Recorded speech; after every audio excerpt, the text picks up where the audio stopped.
Je veux premièrement, tout d'abord, dire que je suis très heureux de pouvoir parler sur cette motion d'opposition, particulièrement parce que, étant donné que c'est quelque chose qui concerne directement les provinces de l'Ouest, les gens chez nous ne réalisent peut-être pas à quel point ça pourra les impacter dans l'avenir, parce qu'ici, on parle surtout d'une situation où est-ce qu'il faut veiller sur le précédent. Quelle sorte de précédent qu'on veut créer et comment qu'on veut améliorer des lois existantes en allant de devant.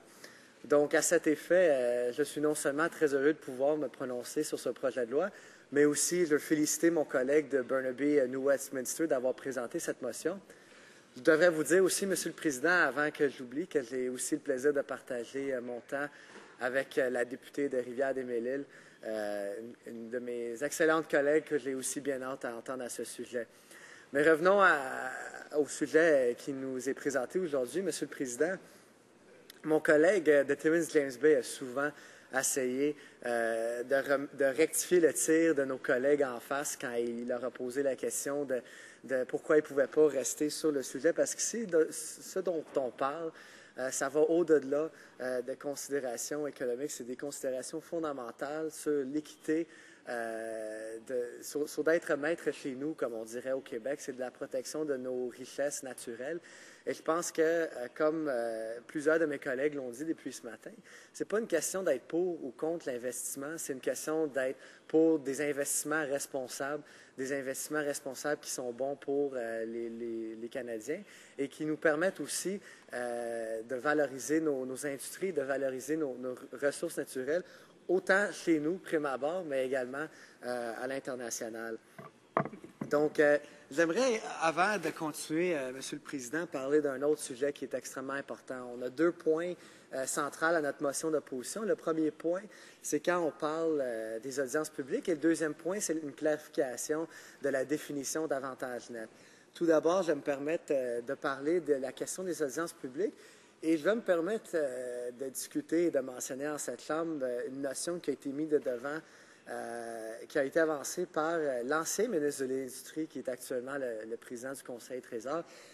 Avec une collègue, j'ai croisé un article de ce matin même où ce ministre est cité disant qu'en appuyant notre motion, ça l'enfreindrait la loi. On serait en train de procéder à des gestes illégaux en ayant une consultation publique.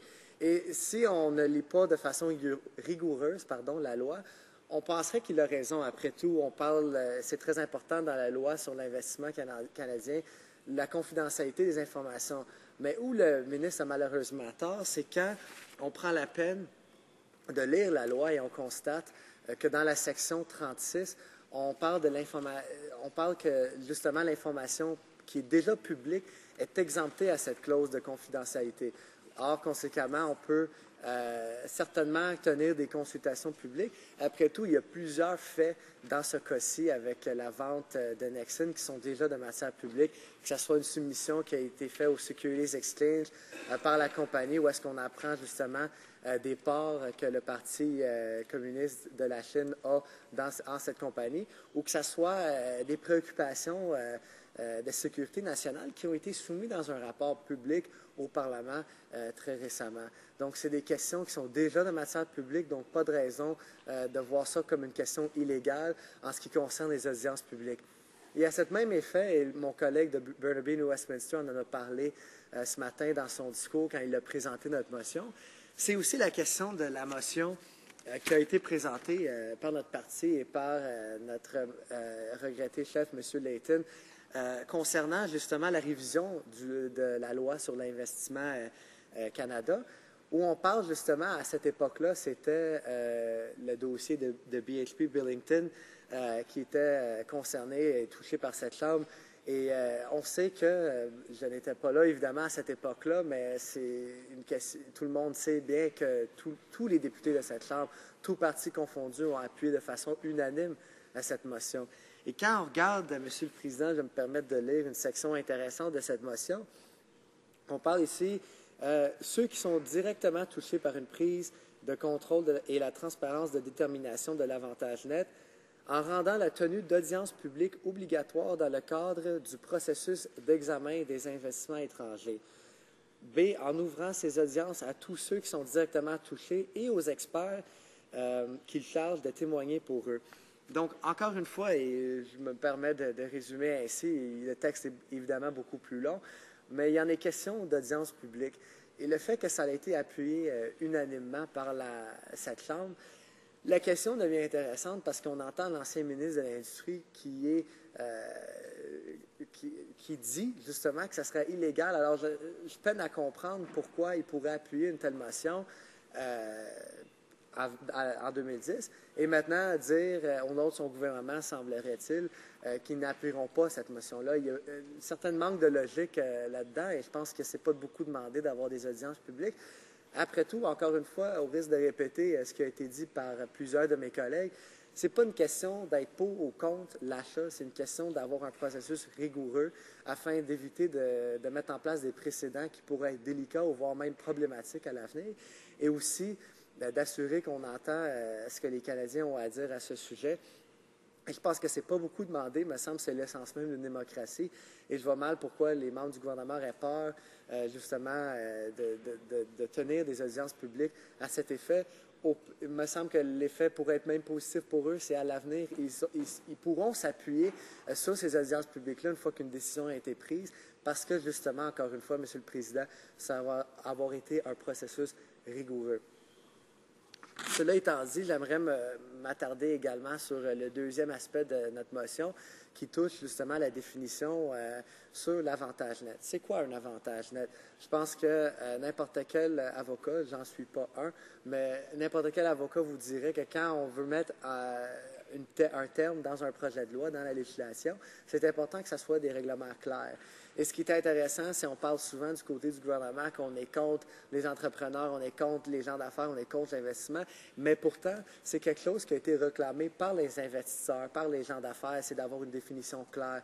Moi, je peux vous dire, M. le Président, quand je parle à des gens d'affaires dans ma circonscription, on parle, c'est pas tout le temps une question de s'il y a de la réglementation ou pas, mais plutôt d'avoir de la réglementation claire. Ils veulent savoir c'est quoi les règlements d'entrée de jeu, ils veulent savoir de quelle façon ils sont protégés et de quelle façon ils ne le sont pas, dans le fond. Et je pense qu'en ayant une définition claire pour ce terme-là, ça va aller loin pour améliorer le sort du milieu des affaires et créer un environnement plus sain pour l'investissement au Canada, autant pour les citoyens, monsieur et madame, tout le monde, mais aussi pour les gens qui sont actionnaires. Parce que plus tôt ce matin, monsieur le Président, il y a un député conservateur qui a soulevé le point disant que les actionnaires ont été favorables et ont voté pour cet achat de Nexen par CNOOC. Et je pense que quand on prend ça en considération, il y a quelques points importants à soulever. Premièrement, il y a le fait qu'une audience publique n'empêche pas les actionnaires de s'exprimer. Ils sont après tout des investisseurs, ils sont aussi des citoyens. Donc, rien dans ce processus-là ne les empêche d'exprimer leur point de vue et d'expliquer au public pourquoi ils ont voté pour cet achat-là. Mais il y a aussi la question, Monsieur le Président, de dire que, comme mon collègue de Burnaby New Westminster a soulevé, il a été le seul député qui était présent à cette rencontre pour pouvoir justement comprendre le dossier davantage. Et je pense que quand on parle de nos ressources naturelles, encore une fois, pour emprunter un terme qui est très populaire au sein de tous les Québécois, c'est la question de maître chez nous. Et je pense que c'est une mentalité que tous les Canadiens partagent. À mon sens, je pense que c'est quand on parle de nos ressources naturelles, c'est une richesse, encore une fois, comme je l'ai dit en entrée de jeu à M. le Président. Et je pense que là-dessus, c'est important d'impliquer tout le monde et pas juste les actionnaires, parce que c'est les actionnaires qui bénéficient des ressources qui nous sommes chères, des ressources qui sont au noyau même du développement de notre pays. Donc, là-dessus, c'est très important. Et, Monsieur le Président, mon temps est malheureusement presque terminé. Et je veux dire, pour terminer, j'ai dit en entrée de jeu, encore une fois, que c'était très important pour moi de m'exprimer sur cet enjeu parce que ce n'est pas un enjeu dont on est toujours au courant. chez nous dans l'Est du pays et au Québec, parce qu'on parle justement de quelque chose qui concerne surtout les provinces de l'Ouest. Mais je pense qu'il faut réaliser qu'il y a des précédents qui peuvent être dangereux, qui peuvent être problématiques et inquiétants, qui peuvent être créés par cet achat-là, qui peut nous affecter dans d'autres milieux plus tard. On sait que les ressources naturelles sont très importantes au Québec et qui dit que ça n'arrivera pas à l'avenir dans d'autres circonstances. Donc, il faut être très vigilant et très rigoureux. C'est pour ça que je suis fier de cette motion d'opposition. Merci, Monsieur le Président. Questions et commentaires. L'honorable député de Sherbrooke. Merci, Monsieur le Président. Alors, je suis content de pouvoir poser une question au collègue de Chambly-Bordua, qui en effet mentionne quelques préoccupations qu'on a aussi au Québec face à ces prises de possession-là étrangères qui vont affecter tous les Canadiens, pas seulement ceux qui habitent ou qui travaillent dans la région où elle est située. J'aimerais savoir s'il est d'accord avec moi qu'on devrait rendre le processus beaucoup plus transparent. Parce qu'on sait que dans le budget de 2012, dans le C-38, parmi les 400 pages, il y avait notamment un endroit où on faisait une modification à la loi sur Investissement Canada pour laisser plus de liberté au ministre de divulguer les motifs de sa décision, mais seulement après que la décision a été prise. Est-ce qu'il pense qu'on devrait plutôt ouvrir ce processus-là qui mène à une décision du ministre, à des audiences publiques, par exemple, et à plus de transparence pour savoir vraiment les raisons pour lesquelles le ministre prend une décision? Parce que du côté conservateur, on nous martèle, le ministre va prendre sa décision dans les meilleurs intérêts des Canadiens. On nous dit ça à chaque fois. Mais pourquoi cette décision-là n'est pas prise en concertation avec tous les acteurs du milieu et les Canadiens en général? L'honorable député de Chambly-Bourdois. Bien, je remercie mon collègue de Sherbrooke pour sa question. Puis effectivement, on parle ici d'une question de transparence. Encore une fois, comme la question auquel j'ai fait allusion pendant mon discours, c'est autant qu'il y a des dossiers qui peuvent être où est-ce qu'on a des grandes divisions avec nos collègues en face. Je pense qu'ici, on a une motion d'opposition qui est extrêmement raisonnable. On ne se prononce pas sur la décision en tant que telle. On comprend qu'il y a un processus à suivre. On fait deux simples demandes, deux demandes qui sont bonnes autant pour les, comme je l'ai dit, les citoyens de tous les jours, autant pour les investisseurs. On parle ici de transparence, comme mon collègue a dit, d'audience publique, et on parle aussi de clarification de certains règlements et certaines définitions. Encore une fois, je me répète, mais quand on parle à des gens d'affaires, des investisseurs, une réglementation claire est bon pour eux, mais c'est bon pour tout le monde d'avoir une réglementation claire, et c'est ça qu'on prône ici. Et je peux dire que tous les gens du pays trouvent ça important. Je sais que si on parlerait autant, que ce soit moi ou d'autres collègues du Québec, autant pour mes collègues d'Alberta ou d'autres provinces, je pense que c'est important pour tout le monde d'avoir une certaine transparence. Ça ne peut pas être une chose négative. Et comme je l'ai dit, ça peut même être bon pour le gouvernement, au moins de pouvoir s'assurer en prenant une décision qu'ils ont été au maximum avec la consultation et ont appliqué une certaine rigueur qui est nécessaire dans des dossiers complexes et délicats comme celui-ci. Questions et commentaires. The honourable member for St. John's East. Thank you, Mr. Speaker, and I want to thank the member for his speech.